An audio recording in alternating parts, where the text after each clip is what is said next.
Hey everyone, it's Jack here, TalkNorwichCity. Welcome back to another video. The Canaries go to battle once again this weekend. We are approaching silly season now, aren't we?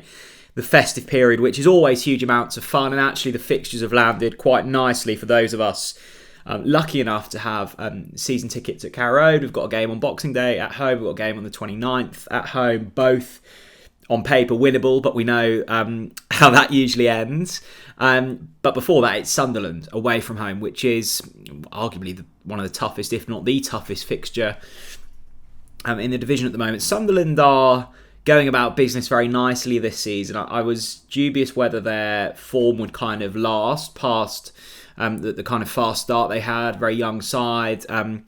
A manager that, not unknown, but certainly his how he would perform in the Championship was deemed unknown at the start of this season, and actually have been incredibly exciting. And I suspect will probably maintain their position in the top six come the end of this season. So a real challenge for Norwich. We were once again dealt some interesting news from the FA, and that is that Angus Gunn has been a bit naughty. The statement read, Angus Gunn has been charged with misconduct following the EFL Championship match between Norwich City and QPR on December 7th. The goalkeeper allegedly, this is the statement from Norwich City, acted in an improper manner around the tunnel area at half-time of this fixture, and he has until Thursday, the 19th of December, to respond. Now, Johannes Hoftorp was asked in his press conference leading into this game how Norwich City will react. They will be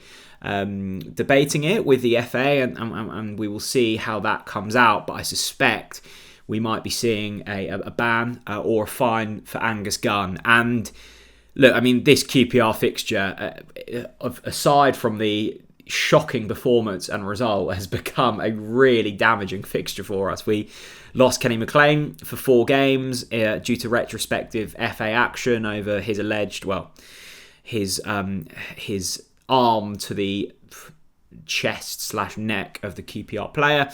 We've been over that. You know my thoughts on that. And then this one is real kind of salt into a already gaping wound. We've been through the pain of watching George Long in goal for Norwich this season, and it's not something I want to go through again. We might have to if this charge from the FA goes through and Angus Gunn is proven guilty. Now, there are 2 ways to look at this, and of course, you have the FA's argument and Norwich City's argument, and I suspect the truth lies somewhere in the middle, and the sense lies somewhere in the middle. But surely the FA, the governing bodies, need to be looking at the way in which they have operated and got about business with Norwich City over the last couple of weeks, and fine-tune and just bring some common sense into this practice of retrospective action. There are multiple reasons why I think Norwich have been unlucky is probably not the right word, because there are rules set out by the league and one has to follow those. But those rules aren't exactly black and white, and I don't think the incident from Kenny McLean should have been deemed dangerous and a red card offence. I'm sure there will be some who watched that and thought it was kind of violent misconduct. You've got the Angus Gunn situation. Now, I don't know what happened. It happened down the tunnel at half-time. I suspect it was some form of Larry behaviour, but I'm sure Norwich City will be trying to find the evidence of that and going against what the FA have said. But we had the Kenny McLean news come out a couple of days after the incident that got him into trouble at QPR. This has come out 2 weeks after what happened at Loftus Road. Norwich City were alerted of the Kenny McLean suspension quite literally hours before they kicked off at Portsmouth, and Kenny McLean was very much in their plans that evening, so that threw them off. And as we approach Saturday's game against Sunderland, Norwich City still are none the wiser whether they will have Angus Gunn eligible for selection or not, and that may well rumble into Friday. Who knows? It may well rumble into Saturday. Johannes Hoftorp made it very clear that he wanted a response from the FA either way before Saturday, so at least they have some time to plan for it. And I guess, plans probably don't change too much in terms of tactical tweaks regardless of who is in goal. But when you're setting up a defensive line and you're setting up a team, you want to know who's starting at the weekend. So look, I do feel slightly hard done by as a Norwich fan by the FA, but it's something that they're going to have to deal with.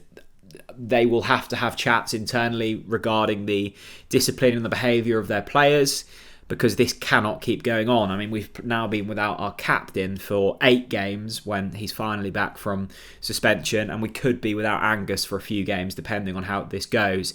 And on top to the time he missed through injury, you're looking at McLean and Gunn, and I know these following players aren't through suspension, but through injury. You've lost Sargent for large periods this season. The real core of your team, and it's a fairly thin squad already, the core of the team has been ripped apart for large periods of this season, and that makes it incredibly difficult for the kind of coaching staff and also their fellow players to try and find some form of consistency. I think Norwich have been consistently inconsistent this season.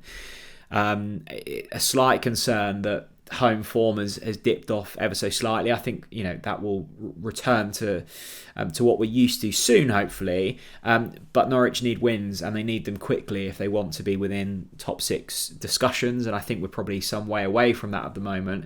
But the things that you feel like you can control, we're clearly not doing well enough at the moment, and that will be certainly on the radar of Ben Napper and Johannes. But we'll see what happens there. We might be without Angus Gunn. I feel like that's important to discuss because we are far weaker when we've got George Long in goal.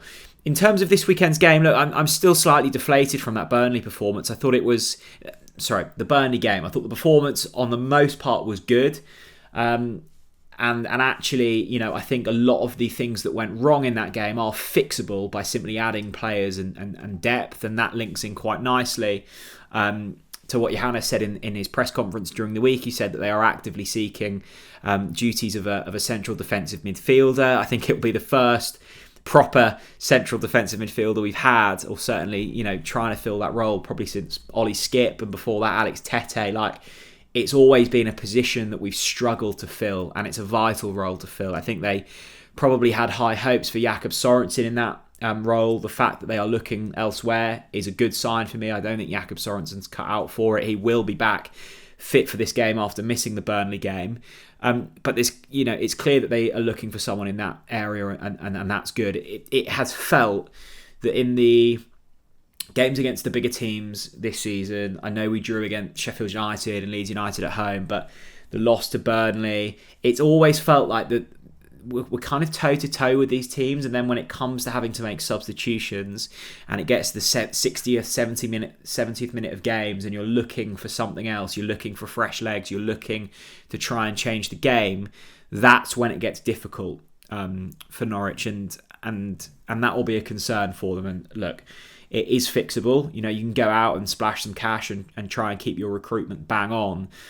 But that felt like the big difference against Burnley. And look, there were defensive errors, and, Boa Science should have picked his head up and found space more. And, Ante Cianat scores and it was onside and it was disallowed. So, fine margins, but ultimately it is always going to be fine margins when you're playing teams near the top of the table. This is a tough game for Norwich. Sunderland away, they're in great form. You would absolutely take a point at this stage. I probably wouldn't change the team too much from the one that lined up against Burnley last time out. I thought Callum Fisher coming in at right back was really good. I thought it was Callum Doyle's one of his best performances at left back. I still think he's better at centre back, but if we're playing him at left back, then so be it. I think that was one of his better performances, although he is still guilty of maybe getting forwards and not quite tracking back as quickly as he needs to. That was very obvious for the Brownhill goal against Burnley. But on the whole, I think Norwich have probably fallen to about where they deserve to be in the league this season, and that is bang in the middle. We have been utterly sensational at times. I think about a few of the home performances against Hull and Watford and Luton and Plymouth, where we've been really good, and then there's been certain performances that I've been to, Oxford, QPR, Sheffield Wednesday, where we've absolutely stunk the place out. And I don't think there are massive tweaks here but it's all about Johannes building a squad. It's the players that he's got that he wants to keep, learning this philosophy and implementing it over the course of 90 minutes, and then it's trying to find points against the likes of Sunderland and Burnley, and maybe turning draws against Leeds and Sheffield United into wins. We've shown that we can do it against the lesser teams in this division. Now it's about matching it against the bigger boys in the division, and that's what we're going to have to do if we want promotion back out of this division. So look, it's not going to be easy. I think actually, as I said earlier in this video, that the fixtures have fallen quite kindly for us over the festive period. You've got Millwall, QPR, both at home, and then Luton. You should be looking to pick up 7 points from 9 there, and it'd be lovely if we could kind of stop the mini rot here against Sunderland and maybe walk away with a point or something. Let's keep the team very similar. No injuries to worry about. The only concern going into it is that of Angus Gunn. Thanks very much for watching. Let me know your thoughts down in the comment section below. If you are making a trip up to Sunderland, safe trip. I'm sure, well, I will definitely speak to you before Christmas. But if you don't tune into another video until Christmas, then happy Christmas. I hope you have a wonderful time, and I'll see you all again very soon. Bye-bye.